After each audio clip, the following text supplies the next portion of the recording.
Bonjour à tous. Aujourd'hui, il me tient vraiment à cœur d'adresser cette question qui revient souvent. Oui, mais Zara, comment je fais pour casser une habitude, pour changer le rythme, pour casser le rythme, pour pouvoir faire les choses différemment? La première chose que j'ai envie de dire, c'est que déjà, de poser la question, c'est extraordinaire, c'est parce qu'on est déjà en conscience de quelque chose qui ne convient pas, qui ne convient plus, qui convenait possiblement dans le passé, ou pas, mais qu'au final, on a fait par habitude, parce que tout le monde le faisait, enfin, peu importe les raisons. Et aujourd'hui, on réalise que cette chose-là, ce comportement-là, ces actions ou les gestes que l'on pose ou ce que l'on dit ne convient pas, ne fait plus de sens pour nous. Et donc, on veut changer cette habitude-là. Et ça peut être au travail, comme ça peut être avec nos collègues ou avec l'entourage à la maison. Et on se rend compte que les impacts de ces gestes-là sont plus ce qu'on a envie de vivre, tout simplement. Alors, comment faire pour casser le rythme? La première chose, c'est que pour pouvoir casser le rythme, il faut réaliser qu'on est en train de vouloir entrer dans un comportement que l'on ne veut plus faire. Se voir aller pendant des années, et puis les amis qui m'écoutent pourront le dire, pendant des années, la température au Québec, je suis indienne mais née en Côte d'Ivoire avec un soleil fabuleux en tout temps, c'était extraordinaire, et bien entendu, à chaque fois, je rentre, puis encore parfois, aujourd'hui, je veux dire, je vais rentrer dans cette habitude-là de se mettre en mode critique de la température. Donc, forcément, je rentre dans un ancien comportement de choses que je suis pas d'accord et puis que c'est pas comme si que j'avais du contrôle là-dessus. Mais soit, c'était ça que je faisais et l'important c'est de le réaliser. Donc au moment où je veux le dire, c'est d'arriver à attraper cette pensée-là et de dire ok stop, je ne veux pas aller là parce que ça m'apporte pas forcément de bonheur, c'est se plaindre pour se plaindre, pour toutes les raisons que vous connaissez. Je vais choisir et décider de faire les choses différemment. Alors, la première action, c'est de décider de faire les choses différemment. Un choix conscient de dire, OK, à partir de maintenant, je le réalise. Comment après en prendre conscience? Alors, vous pouvez aussi vous trouver des personnes autour de vous pour vous aider et vous dire, attention, là, tu es en train de rentrer dans ce comportement-là. Time out. Moi, mes enfants me faisaient ça. Time out, maman, là, c'était fou. Je parle d'il y a 15 ans, ils étaient hauts comme 3 pommes, là, ils avaient 2-3 ans, puis là, enfin 3 à 4 ans plutôt, et puis ils me faisaient un time out, maman, regarde, là, t'es dans les émotions, je pense que c'est ton ego qui te parle. Fait que c'est des petites choses comme ça qui font que on prend conscience, donc, sinon, c'est les habitudes, on continue, on rentre dans ce qui est là, dans ce qu'on a l'habitude de faire, et finalement, il n'y a rien qui change. Donc, l'extérieur peut nous aider. L'autre truc et astuce que je peux vous donner aussi, c'est de ralentir. Plus je ralentis, moins je donne de pouvoir, d'impact sur le mental, plus je suis capable de me recentrer, plus je suis capable de sentir ce qui se passe à l'intérieur de moi, d'observer les pensées qui sont là. Enfin, c'est un effet boule de neige que j'aborde souvent dans mes formations en gestion des émotions et du stress.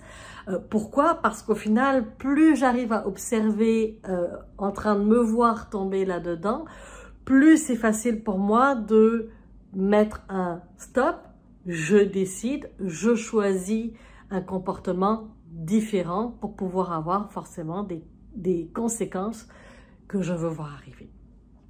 L'autre chose que je pourrais vous dire aussi, c'est quand je vous dis de ralentir, c'est ralentir vos gestes, ralentir votre débit de voix. Je suis quelqu'un qui parle très vite, j'ai toujours aimé parler. Par contre, lorsque je donne des formations, il y a des moments où je vais jouer, non seulement avec l'intonation de la voix, mais avec le débit de la voix par rapport à ce que je veux faire passer et les messages que j'ai. Donc, à partir de là, j'ai réalisé que lorsque j'utilisais ça, ça m'amenait dans un état de conscience beaucoup plus intérieur quand je ralentissais. Et donc, ça fait des années que je le pratique, plus je ralentis ma pensée, ma parole, plus mes pensées diminuent, plus je suis recentrée dans mon corps physique, plus j'arrive à ressentir les choses et plus j'arrive à agir. Et je faisais une blague avec un de mes clients, je lui disais, est-ce que ça se pourrait que quand tu es à la maison, tu cours jusqu'à la cuisine puis tu reviens en courant dans ton bureau ou dans ta chambre ou dans le salon? Et là, elle me dit, oui, c'est pas mal ce que je fais. Je dis, ben, au lieu de courir, tu vas marcher. Tu vas marcher. Quand on allume une lumière, souvent, on va prendre l'interrupteur, on va faire tac, tac, tac rapidement. Prenez le temps, j'allume l'interrupteur, j'éteins l'interrupteur. C'est des petites choses. Et puis, vous allez me dire, ouais, mais c'est futile. C'est futile, mais il y a un flot de pensée qui est là en continu. N'oubliez pas que dans toutes ces... Pourquoi je vous amène dans cet aspect-là, c'est qu'on veut prendre conscience qu'on a des habitudes et qu'on ne veut plus agir par habitude comme des automates, comme des robots, mais plus en prendre conscience pour changer nos habitudes. Mais pour changer nos habitudes, on doit prendre conscience. Ça passe par cette première étape. Et plus je vais prendre conscience de ce qui est là, plus vous allez être capable de faire des choix différents. Et le ralentir, ça va être la base. Et ça se pourrait, parce que vous allez expérimenter un côté, hein, une extrémité, et ça se pourrait que vous allez expérimenter aussi l'autre extrémité. Comme je dis souvent, moi je suis quelqu'un qui était super rapide. Je le suis encore parfois pour être honnête, mais j'ai expérimenté aussi de l'autre côté où j'avais l'impression d'être un peu un paresseux, où je me juge même, parce que ça vient avec des croyances. Si je suis lente là, mais être lente, c'est être paresseux. C'est quoi les croyances qui sont en arrière? Parce que dès que je m'entoure de quelqu'un qui est paresseux, qui est lent dans mon environnement, je vais me mettre à juger. Fait que vous voyez jusqu'où ça peut aller. Puis là, c'est juste quelques pistes que je vous ai données là, parce que il y en a plein d'autres et il y en a plein d'autres qu'on peut aussi trouver en fonction de chaque personne et chaque individu est tellement différent. Il y a des choses que certaines personnes me disent, ah ça j'ai testé, ça fonctionne super bien avec moi, d'autres un peu moins. Donc on remanie et on retravaille ces éléments-là. Mais l'important, c'est que pour changer un comportement, c'est qu'on doit en prendre conscience. Et ça peut juste pouvoir aussi vous amener dans « je vais demander ». Vous pourriez faire ça. Je vais demander à mon collègue de travail, c'est quoi qui l'énerve le plus de moi, par exemple. Puis là, je le sais, allez-y avec un collègue avec qui vous vous entendez. Là, qu'est-ce qui est le plus dur quand on collabore ensemble?